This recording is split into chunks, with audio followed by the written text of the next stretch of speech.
let's get you on the biggest topic of the day. Who is going to be the Big Ten Player of the Year? Won't be Zach Edey. He's with the Grizzlies now. All right. No, he'll be So, winning NBA MVPs. yeah. Um, Braden Smith is coming hot this offseason. He's had a hell of a offseason. Grew a Abraham Lincoln-style beard, points for me.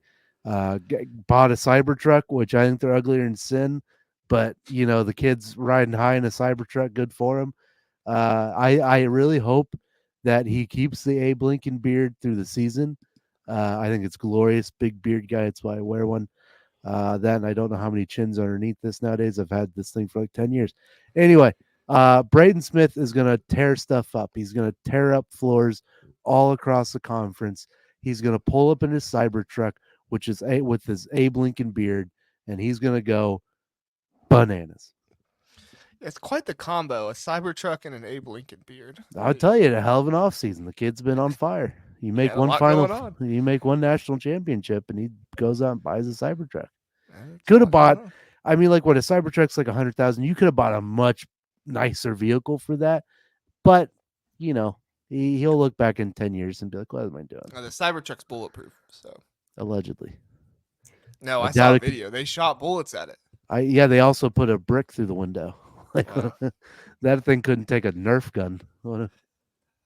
Oh man! All right, so I'm picking Malik Renu, but I feel like I should also mention somebody else because I don't want to just pick all Indiana. And I kind of mentioned him earlier, but if there's anybody that is kind of like a dark horse to be the Player of the Year, and I think he might deserve to get it, even though his team might not do so well, I think Peyton Sanford is probably my dark horse pick there, just because he's going to go so crazy with scoring, and he came back, and he has NBA talent. He could be an NBA player, so that'll be my pick is Malik Renu, but I'm going to go with a second option of Peyton Sanford. Burke. Hey, I love the Malik Renu pick, and I mean, good, intelligent, and ball because everybody's on Umar Ballo, but when it comes down to the minutes, it is going to be Malik getting a majority of the minutes. He will be on the court far more than Umar by the end of the season. But for my pick, I chose Indiana to win, and if Indiana wins, it's because Miles Rice comes on and does everything that we went out and bought him for. Wow. We're lacking so aggressively in that backcourt that I think if he comes out and if he's competent, if Indiana's on top of that conference, it will be him we look to because he will be the most glaring replacement that we have on the floor. We've had front court production. If Indiana is successful, it is because the backcourt stepped up to a degree that will be noticeable. That's interesting. I do think that he'll be a big part of the team. I don't know if he'll win Player of the Year, but that is interesting. If he plays well enough, I can't pick Braden, man. I can't. Yeah. You can. Just do it. It'll be fine. Russ, are you picking Braden? No, I'm picking Trey Kaufman. No, yeah, Braden Smith. Yes. It's kind of like, again, I'm copying Burke's words. He said it last time he was on here. If Purdue wins the conference, Braden Smith, even if they compete for the conference, Braden Smith's going to be Player of the Year. I think if you look at the history of this award, it's not going to be a transfer. It's definitely not going to be a freshman. It's going to have to be a guy that's returning and was a decent producer for his team the year before.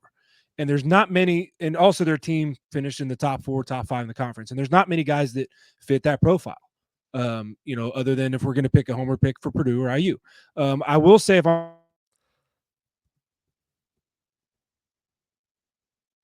it's just getting good. Uh-oh. Is that Russ or me? I think it's both of that.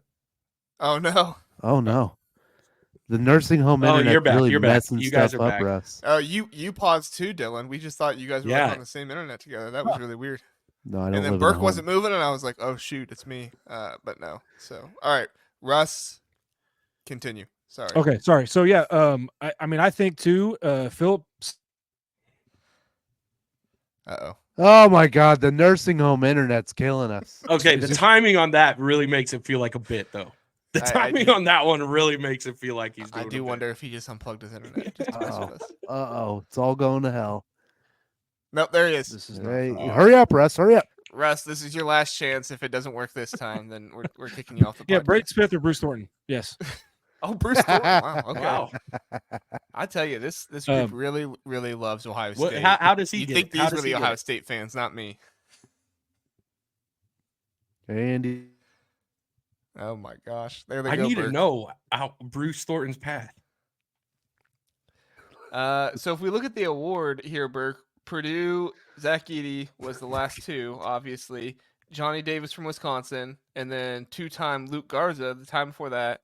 Cassius Winston, Keita Bates-Diop, Caleb Swanigan, probably saying that wrong, but they're frozen, so they can't. Oh no, Dylan's moving. Shoot. Denzel Valentine. Interesting. All right. I don't know. Is Dylan moving or not? Yeah, he kind of is. Not enough to really comment though. That's fine. All right, let's go to the comments and see what these people are thinking. Are we good? I can hear you. Russ is still I frozen. got you. No, wait, there he is.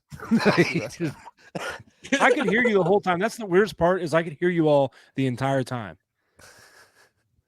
That's so funny. We went to an hour 15 and StreamYard was like, no, we know Dylan's on this podcast. We are not going 2 hours again. Like, we are going to mess this up. No, we go 2 hours and 1 minute so I can beat my old record.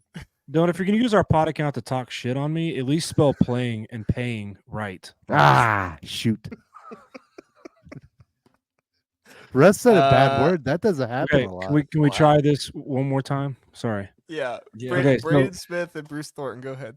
Normally the award goes to a returning player that's a high producer on a top 4 or 5 team. If Braden Smith has the season I think he might have, he's going to distribute so much that people like a high scorer. And I don't think he'll have those stats. But Bruce Thornton, if he carries Ohio State to a top 4 seed, I think he'll be a high enough scorer that he can. And Jackson Shellstat for Oregon as well. You know, Oregon being a top 3, top 4 pick by us. I think those guys are a couple of dark horses. Oh my God, you made it. That's a good thought. And I appreciate that we got the entire thought that time.